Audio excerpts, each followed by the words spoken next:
and it hits me, oh my gosh, this is that triangle. You know, there's explanation for everything that occurred in the Rendlesham Forest incident that doesn't involve aliens at all. It was completely silent. It comes right over our heads. He saw a classic flying saucer, really, standing in the clearing. He turned over to my father and held his hand, and he looked in his eyes, and he said, "We're not alone." Hello, and welcome to the show we call Podcast UFO. I'm Martin Willis, your host, and we're coming at you live like every Wednesday at 9 p.m. Eastern Standard Time on the Dark Matter Radio Network. If you're listening live, please join in our chat room at podcastufo.com. I'd like to take a second to thank all of those who have donated to help our show. We have some bandwidth use that's costing some money, and I really appreciate that. Well, we have another great show for you tonight. Alejandro Rojas of Open Minds is coming on with the news in just a second. And tonight we have a guest, Randall Nickerson, to talk about his upcoming film and the Zimbabwe Ariel School Encounter. And to me, this is one of the all-time important cases that there is out there. We'll be talking about the 62 school children that were involved and what their lives are like now. It happened on September 16th, 1994, so we just passed the 20th anniversary. So I'm pretty excited to talk about this. And Alejandro, how you doing today? Hello, I am doing good. Good, and you passed the news over to me today. There's some great things were happening last week. Well, I don't want to say great things. I mean, kind of interesting, exciting things. Yeah. So why don't you enlighten us? Yeah, so some really cool stuff. The hot one today I'll start off with, and this is a video of a UFO over the protests in Hong Kong. So this is a really cool video, and it's starting to spread all over the place. Lee Spiegel from the Huffington Post just wrote about it today. I tipped him off on this one. But essentially, the BBC was covering the protests in Hong Kong, and and this was on Tuesday, and a gentleman in South Lancashire in Blantyre, Scotland, was watching the BBC, and he recorded this section where he saw a UFO. And in this video that he posted, you can see this bright object come from the left. Some people thought it came from in between the buildings, but it is in front of the buildings, which matters. And it comes in. It looks like it's going to the top of this building, and the guy thinks it landed on this building, and then it shot straight up into the sky. On the video, you can tell the light actually isn't landing on the video. Or on the building. It's in front of the building. And the reason that's important is because some of the analysts, such as I had Ben Hansen look at it from Fact or Fake. Mm-hmm. I had Mark DeAntonio look at it from MUFON. Yep. They both felt it could be a drone and that it's just closer, or, a drone with the BBC did have a drone there, and they were taking video, and they think that's what it could be. My objection was this thing shoots up straight up at a really fast rate of speed. And their objection is, well, it could be closer than you think, and it could be flying up and towards the person taking the video, which would make it look like it's shooting straight up. And I was skeptical, but then, some people posted on Facebook some videos of these quadcopters flying around and kind of this stunt pilot guy, and they can do some incredible stuff. They can move extremely fast. So it is possible that that's what it is, I suppose. But the video is very shocking, very cool, and of course you could see that at openminds.tv. Have you been able to take a look at this one? I did, a few days ago, and I saw, the comments posted on it as well. And by the way, we have links to this in our show notes right on our website, and I'll shoot you right over to openminds.tv and with the stories. This reminded me of the UFO over the Dome of the Rock. The way it shot up. This thing shot up really fast. And, that's the one thing that stood out to me more than anything else as far as it being a drone. I just can't picture a drone. I know you're talking about the angles and everything, but I certainly can't picture a drone shooting up like that. So there's no question that this is not a CGI thing? Nobody thus far, and those are very capable analysts, Ben and Mark. Mm-hmm. They don't feel that it is CGI, that it looks like it is legit. So, you know what? I have a hard time with the same part that you're talking about. So I really want to, be definitive when it comes to a drone. But I look at the video, and it's just so strange the way it shoots up that... hopefully Mark will, because he does this a lot. He likes to demonstrate what he's talking about. That's right. Hopefully he'll do that. I know he has some quadcopters, and I'd like to see him do that so we can see that they can duplicate this. Yeah, that's great about Mark. He likes to replicate things to see if it can be done. So what else is happening? This is a great story. I really like this. So we had talked about the Ministry of Defense, I believe, in the 18 files they found. Yes. There's this story. Well, it turns out John Burroughs had messaged me, and he's like, where did these files come from? These are my files, and how did this get on the MOD and stuff like this? So it turns out, this is really strange, talking with John Burroughs, he's one of the witnesses to the Rendlesham Forest, and he's been doing a lot of work and some FOIAs with our government and with the UK government to find out more. He has been sick, he's got congenital heart disease, and he thinks that his UFO sighting was related. He's been trying to get his medical records, and it happens that at first he went to go seek this, and they said that he wasn't in the Air Force during that time when he certainly was. Really strange. So he had to go to get help from Senator McCain, his senator out here. They finally were able to acknowledge that he did join the Air Force in 79, but they told him, we'll probably never get your medical records from 79 to 82. The UFO sighting happened in 1980. And the reason the 18 files is important because it was a FOIA that he did back in December that got the MOD to say, okay, we found 18 more files, we're going to release those. Well, a UK gentleman named Andy Russell read a story about that and did another FOIA, and that's what the MOD responded to the other day. Wow. Unbelievable. So it's funny how more missing files, as they say. Yeah, but what's even more mysterious about these files is that Burroughs released on the 15th a press release about him trying to find this stuff, his problem getting his medical records and everything. And the MOD on the 16th posted on their website a response to this Andy Russell guy saying that we're going to release these 18 files. So it's really weird that the MOD only posted on the 16th that they were going to release the files. They only posted their response to Andy Russell, even though they had told Burroughs in December they were going to do this, but they didn't post their response to Burroughs, and they post their response the day after he sends out a press release to a lot of UK media. So really weird. So it was really his press release that caused the Daily Star to write a story. So when I first asked him and Nick about this, Nick Pope, they were kind of confused because I was referring to the MOD site, and we finally cleared all this up. So it is really strange. But what Jim Burroughs also found was a UK document from that was created by Defense Intelligence, a very secretive intelligence organization in the UK. They had a UFO report that they released, that they did in 2000, but they didn't release it to the public until 2006. Burroughs went through this report, and he found a section on UAP radiation. They were, at this time, using the phrase UAP, which is unidentified aerial phenomena, instead of UFO. Burroughs thinks they did that, so if you search for UFO documents, you wouldn't get their new UAP documents.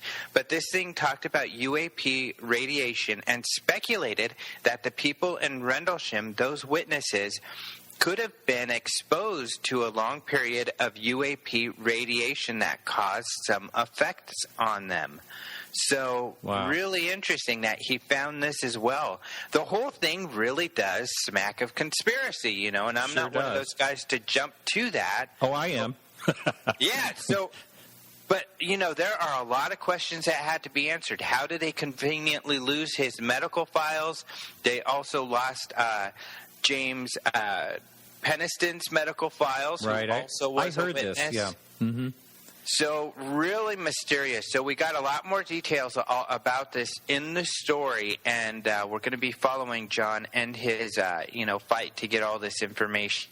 Yeah, and I wish both of them really good luck, because if they are indeed suffering, from something that happened while they were in the military, they should be taken care of.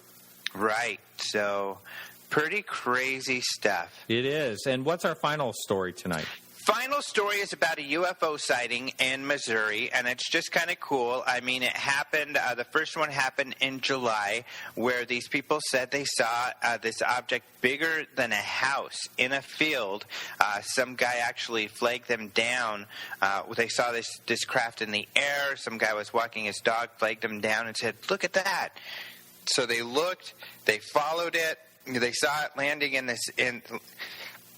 this field, so it was really interesting. So the Missouri MUFON has been looking into it, and they also got a third witness, and this gentleman is an airline pilot who wanted to remain anonymous, who confirmed that he saw the same object, and that now, this week, there's a third witness. Now, and this is a state trooper. However, this happened on August 16th in Joplin, Missouri, and it just is very similar. This guy, saw a craft, and it was in this field, and just a very similar sighting, but in August. So it's just kind of interesting that Missouri is having these sightings that are similar by very credible people. Yep. So they've got kind of a flap going on there. And really, for the last, 3 years, Missouri is all of a sudden a hot spot. I mean, they weren't so much a hot spot years ago, but they're getting a lot more strange reports out there in Missouri. So I've been following this for a while. I don't know if you've had them on, but Debbie Ziegelmeyer is the MUFON state director out there, and the assistant state director is Margie Kay. I've talked to them both, and they've both done some really interesting investigating out there. Wow. No, I haven't had them on. And did anyone try to check to see if there's any trace evidence on this one they in particular saw landing? From what I understand, there has not been trace evidence discovered at this point. Yeah, wow. But interesting. They haven't really explored Missouri yet, so they're checking it out. That's what it's about. Yeah, and I should mention that there were effects to a couple people's vehicles. Wow. Like electrical effects? Yeah, one wouldn't start, and then another one had a strange static noise that started coming over his speakers. Sounds familiar. Yeah, sounds like Close Encounters. That's right. Hey, we'll see you next week, Alejandro. Thanks so much for today's news. All right. Thanks, man. Talk to you next week. Talk to you next week. So hang in there. Right after the music break, we're coming back with Randall Nickerson.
Randy Nickerson, how are you? Hey, good, Martin. How are you? I'm doing well. Thanks so much for joining us. Before we get into the Ariel School encounter, can you give the listening audience first a little bit background about yourself? You're a filmmaker. You're an amazing photographer. You've gone all over the world, but can you fill us in on your background, if you would? Sure. I started in actually theater and piano was my majors in college, and got started to make documentaries in short form docs back in 1999. And other than that, a piano technician. Love to work on cars, and you're a roundabout guy. Yeah, I like to understand my world. Yeah. And so, for the person out there that has not really looked into this encounter, how about you talk about it in a nutshell? And I mentioned this in the beginning. I do think this is one of the most amazing encounters in the field, and one that I've been drawn to for many years. And can you just go again for the listener that is not totally familiar with it? Sure. I went through that same process of when the John Mack Institute approached me. Dr. John Mack was a Harvard professor of psychiatry who went to Zimbabwe when he heard about this particular case. They asked me to look at the footage and if I'd be interested in making a project out of it. And it was basically an encounter with the 62, I believe it was, that had seen a craft land in the back of their schoolyard, and two beings get out that were in black. And that was the story that I understood at the time. And when I saw the interviews, John Mack's raw footage, I was immediately struck by the fact that these were children from the ages of 6 to 12 years old, all telling the same story. And when you look at them, you can tell that they saw something for sure. As far as their honesty, it reads really clearly on camera. So that piqued my interest about exploring, what exactly happened here. And started a 7-year investigation, essentially, which has taken me all over the world. Well, now, when was the first time that you actually visited the school and actually spoke with some of the experiencers of that? 2008 was the first time I went there, and that basically was to visit the school to see if it was still operating, and it was, and that took quite a bit of time to sort that all out and to get there.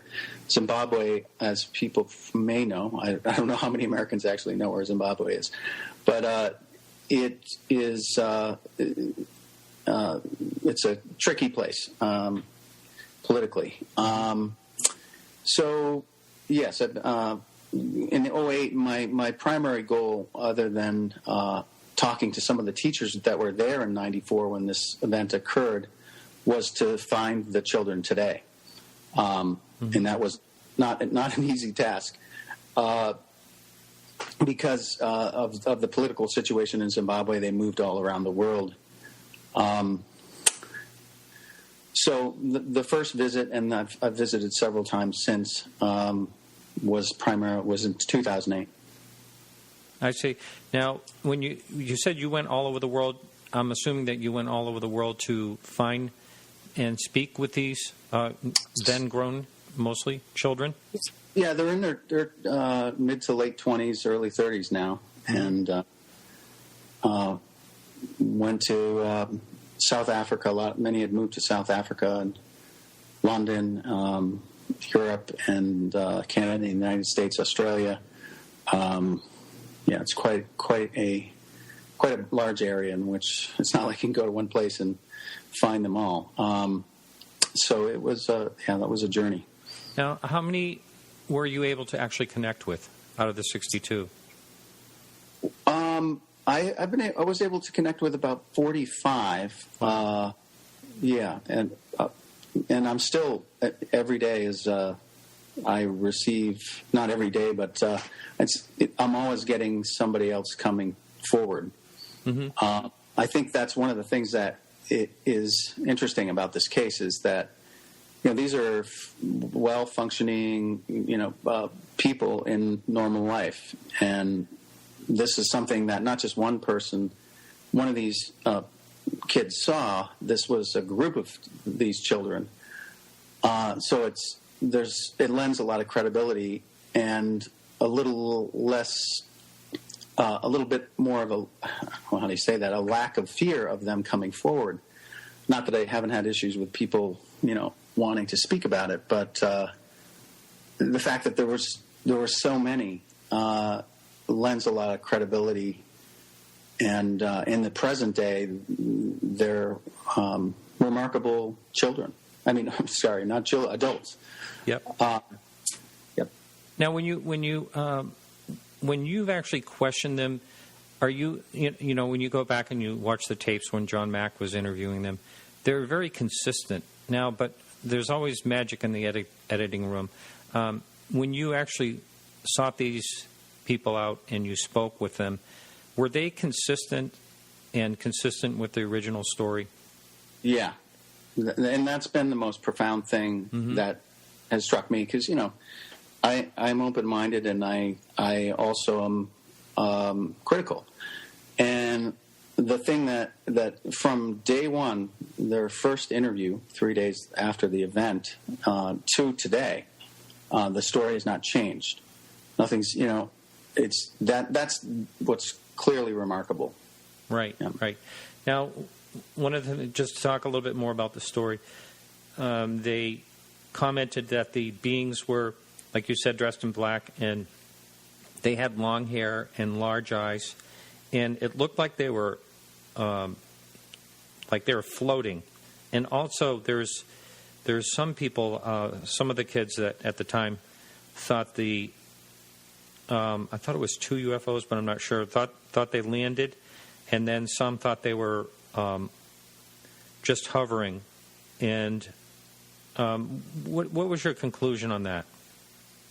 Well, you got to remember that there was a whole playground school of children that saw different things at different times, I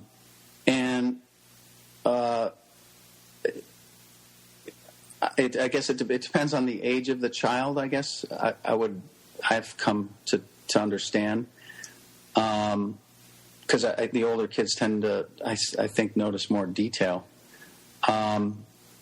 but the description of the hair and the beings, it kind of threw me a little bit, but it's not something that has never been reported before. But according to them, the children, one of them had hair and the other one did not. Yeah. The one that approached them on the playground did not. Uh-huh. Yeah. And one of the thing that I've found very dramatic when you're watching these kids talk about this situation is the messages that they were feeling, that they were getting. And that, one of the subjects I want to talk about is how it's affected their lives now and all that. But can you talk, that was more or less a consistent message too, that basically that we may destroy ourselves through technology, which is a pretty common theory, but nothing a young child would think of, that you wouldn't think about it, and that we're harming the planet. And apparently these kids weren't influenced by any peers or parents or anything like that. That was just like, again, you said 3 days after the event, they were coming out with a pretty consistent thoughts of this, that they were actually thinking these things. And I believe, maybe correct me if I'm wrong, but I think one girl thought about it when she went home, and not right away. Yeah, it wasn't consistent through all the children that were there. What I've come to understand is the ones that were closest to that being that approached them were the ones that had that messages about our planet and what we were doing to it. I mean, for people in Africa at that time to be. I mean, the adults weren't even talking about it because pollution and at that particular time in Africa was not a discussion. I mean, it's a very different place. It's very. It's the wildlife and the basically pollution was not an issue or a talking point at the time, and the fact that the kids were talking about it after this was pretty profound. And many of the investigators that worked on this case were very, to this day, some of the ones that are still alive have been very, that haunts them to this day, what the children talked about. Wow. Speaking of that, did any of the teachers, I know there was, I think a couple of teachers that actually saw something, did they ever talk about any thoughts of the same?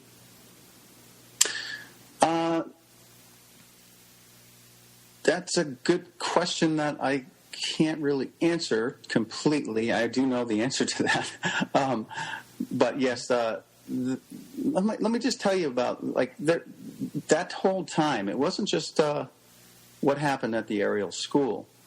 That whole week of September 16th, that entire week, there were sightings all around Southern Africa and Zimbabwe at that time, on every single day that week.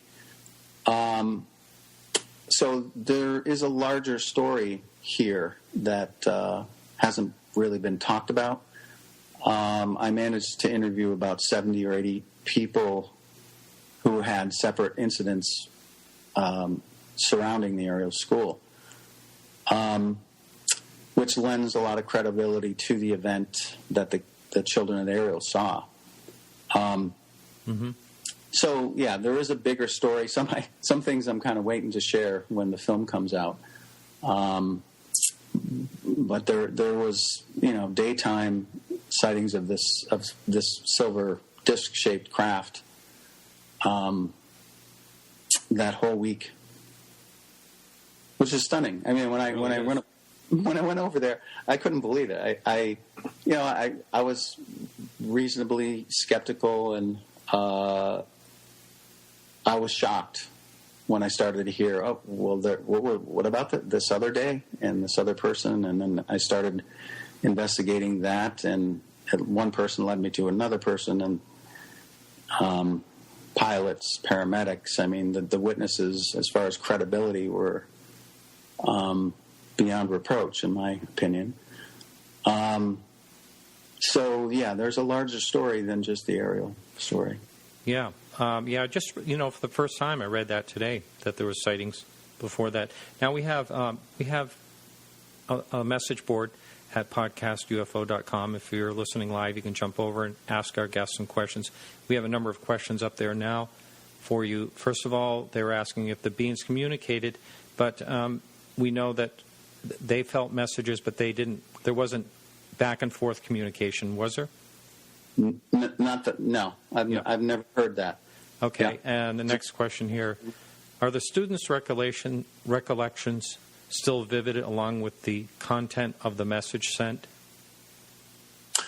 I'd say some of them. When you're dealing with anybody, they're at different stages in their lives and dealing with this or not dealing with this. Some people tend to block things out. Some people are more open to looking at events that have occurred to them in any way. So it varies. Yeah. Right. Now, one of there's just a comment on the message board, but I also wondered that too, and it makes you wonder why they chose this particular site.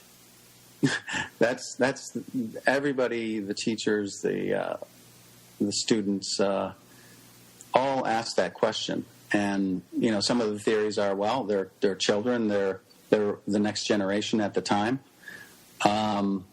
There's a lot of theories, but nobody really knows. Right. This playground was huge, by the way. This was more like a college. Africa, you get a lot of room in Africa and in Zimbabwe and all the countries there. And I mean, it's a very large estate, if you want to say. There's playground, there's multiple playgrounds and playing fields, and surrounded by the bush. Just wanted to say that it's a large area. Yep. Now, does this encounter have any similarities to the one in Australia at the schoolyard?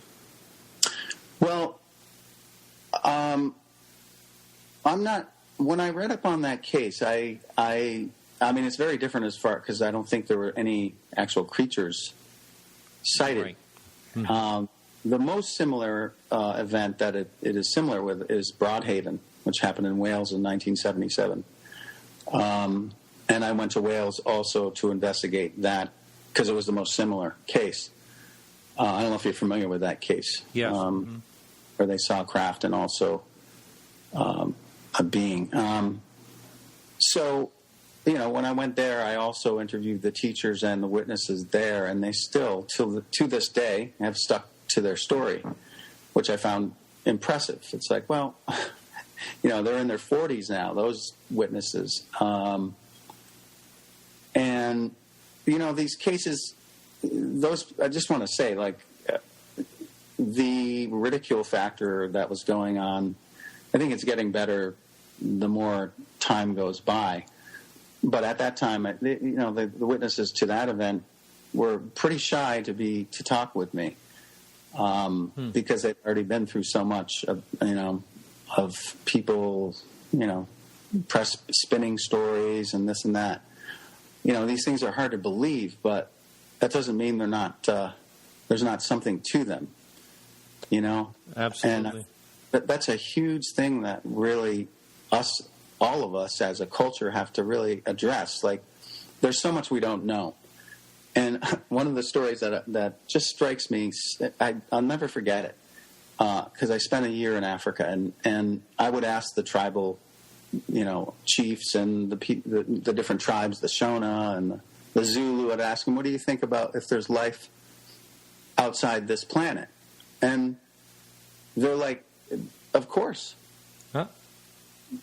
They just, of course. There was no doubt or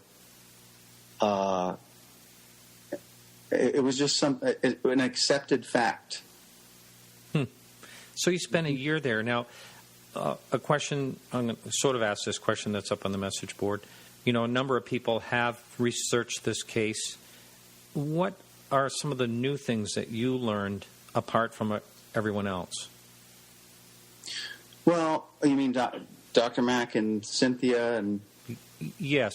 I know you spent 7 years researching this, and we had a little chat earlier about how much research is missing from the UFO field and how important it is. So you spent 7 years researching and working on this film.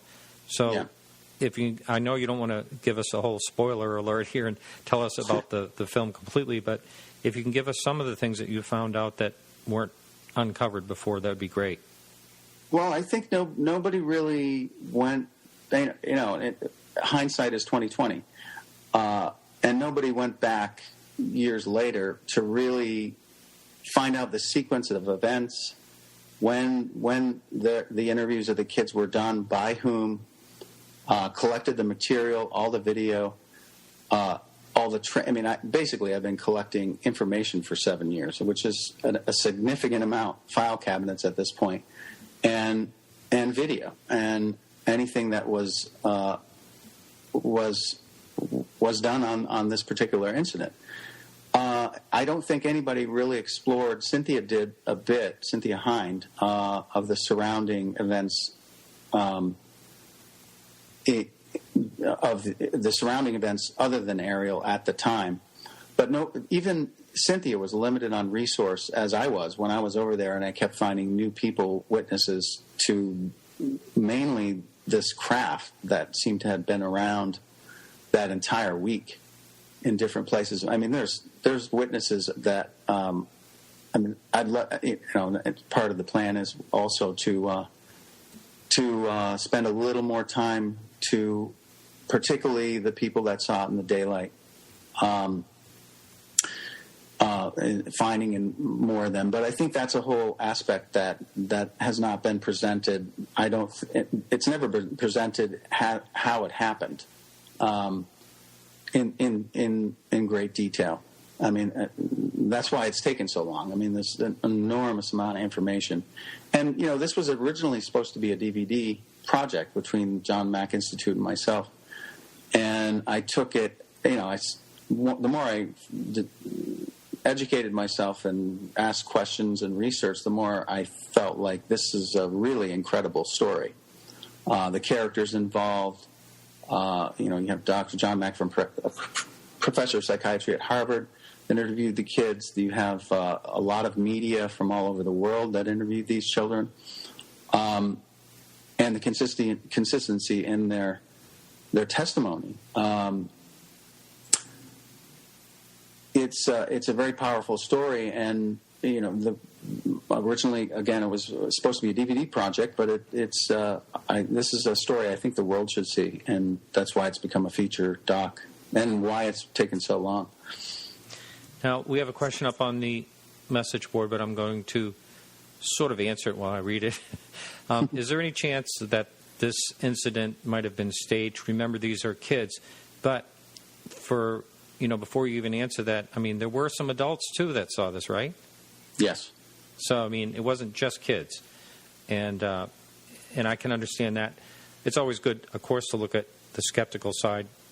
Absolutely. And I think, you have to look at the skeptical side, and you have to look at what was going on in the sky at the time, in space at the time, as far as human beings' programs, if you want to put it that way. You have to look at everything, and that's really important. I think sometimes we miss that, and how important it is to say, okay, wait, let's look at this. Maybe, what if it didn't happen? What if it was mistaken identity, a hoax, and all those, or some other project? I think it's valuable to look at that. Absolutely. Right. I think you have to be really, even-handed. Yes, yeah. Because there will be people out there attacking you if you're not. Sure. That's yep. and rightly so. Yeah. I agree. Let's see. One of the questions I was thinking about earlier today is, these kids went through this amazing experience, and now you get a chance to actually talk to them when they're adults. And I want to know how this whole incident affected their lives. Was it, and just a generality here, was it in a positive way, in a negative way, and how about some details on that? Okay. Well, it varies by individual. I think what I've learned through researching these events is it depends on the person's own coping mechanisms and all the other events in their lives, their religious beliefs. I mean, it varies from a wide range to this is what happened, this is what I saw, and to some very religious families that I spoke with that felt like it was the devil. Now, the interesting thing about that is, to me, was, well, if they felt it was the devil, it was definitely something real. It was definitely something happened. It's the interpretation is different. But there's just a wide variety, and I've got, as much as I've been in the edit room, which is a crazy amount of time. Yeah, we had conversations about that. Yeah, you've been editing like crazy for a long time. Yeah, and I really care about these people, these adult kids. I really feel a lot for them. They're really good people, and I wish I have had. I will in the coming days have more contact with them. But yeah, I just I think they're everybody has their own different struggle with it. I mean, some of the kids.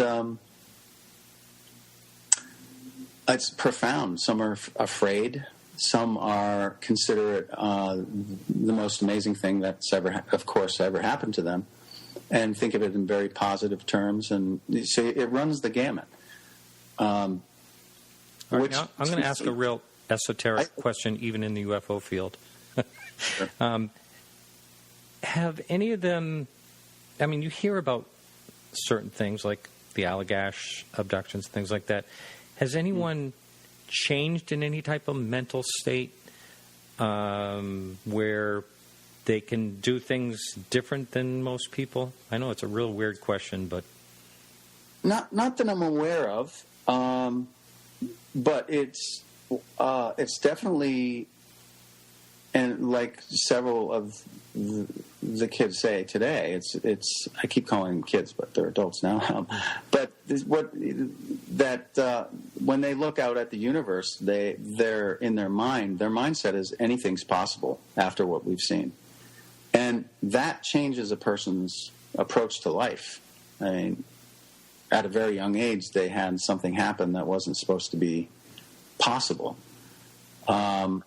So I have never heard of any, special gifts or anything like that. But having your perception of reality kind of blown open is in itself a kind of gift, depending on how you handle it. I agree, and it actually, I look at my own sighting like that because I probably wouldn't have paid hardly any attention to this at all. This whole subject. Another question up on the message board, I think is a pretty good one. Have any of the grown children been revisited or seen other UFOs during their life that you're aware of? Yes. Wow. Talk about that if you would. Well, there's 3 or 4 that I've discussed it with. That particular part, I mean, I've asked them all that if there was any further events beyond what happened as a child. I don't know quite what to speak about on that. Other than that, they're not with all of them, but with some, a small group. I'd say a handful of them. There were recurring incidents that happened later in their lives. Anything to do with and I don't really talk about this subject too much, but did any of them ever claim to have any abduction experiences? Well, I looked into that, and I have, some of them there are some things that they said about what happened that makes me wonder about that. There's certain things that occur in the abduction scenario. Mm-hmm. Loss of time and things like that? Mm-hmm. Really interesting. Yeah, but it's again, like it's a small percentage. But then people are like, I have to say, like a lot of the men that were there, they're men now, of the children that were there, tend to be more reticent about talking about what happened. I find the women much more open and brave, if you want to say, and I think that's just a cultural thing. But yeah. Now let's talk about your film. First of all, does it have a working title at this point? The working title is Ariel Phenomenon. Ah, wow. And do you have an idea? I know you've been editing away forever, but do you have an idea when this may be released? It'll definitely be released within the year. Within the year. So yeah. I'm going to make sure I stay in touch with you on that and get this, right up on our website. I mean, I'm really fascinated myself by this whole thing, and I'm really very excited to watch this. I think my goal, just to tell people like this, it's taken a long time to do it, and I wanted to really do it right. Tell the complete story, and in the right way. I mean, in the way where it actually helps the people who went through it. Because more than anybody, I want to present it to the people that witnessed it. So, because they don't know what happened, they don't know the full story. And I've been trying to understand that for a long time, and it'll be a good day when I present it to them. Now, when any part in this film, or do you plan to do any type of situation, I don't even know what you would call it, like phasing from showing someone as they were being interviewed as a child and then showing them as the adult? Oh, yes. Yeah. Yeah. That's what I would do if I was doing the film. Yeah. Well, there's moments to do that and moments not to do that, but yeah, absolutely part of it. Now, this, as far as this up on the message board, is there the backing of this film? Is it backed by the John Mack Institute or partially? Initially, it was, and basically, it's been on my back for a while, for a long time. Wow. And with all that travel and everything, it sounds like you can really rack up some pretty heavy-duty expenses on something like this. Absolutely, and you know, we're now looking for finishing funds, and yeah, it's been quite a weight financially for sure. Yeah. And need some producers out there. Anyone listening? Yeah. Now, yes. Now, do you have a? You don't actually have a website for this film yet. No, that's coming. I know I haven't been very forthcoming with in the media, you know, and I really, my whole feeling has been I want to get the story done, tell it right, and then talk about it. And you know what I mean? And the website's definitely on its way. And people at the time will be able to find the progress of the film as it's going? We have a Facebook page, Ariel School documentary Facebook page at this point, and the website is in development. Okay, I will link the Facebook page. And we have a Twitter account. Sure. Now, Ariel's documentary Twitter. Another question up there. Did the John Mack Institute actually withdraw their support for this film? Oh, no. They've been with us, with me the entire time. Okay. All right. Yeah. Yes, actually, I spoke with Will over there. Yeah? Nice guy. Yeah. Good guy. Absolutely. He has been such a help, you know, with John Mack's archives. And it's incredible what was kept. Not just video, but documents and a lot of different things. He was invaluable in tracking a lot of the background information of the kids and John's personal recordings and all that. So John himself, when he was there, do you happen to know how many days he spent there? He spent a week there, and it was 3 days of interviewing, 3 days at Ariel. And you got to see the raw footage, not what we would see on any of these videos on, say, YouTube. There's a lot more footage than what is on YouTube. Mm-hmm. Absolutely.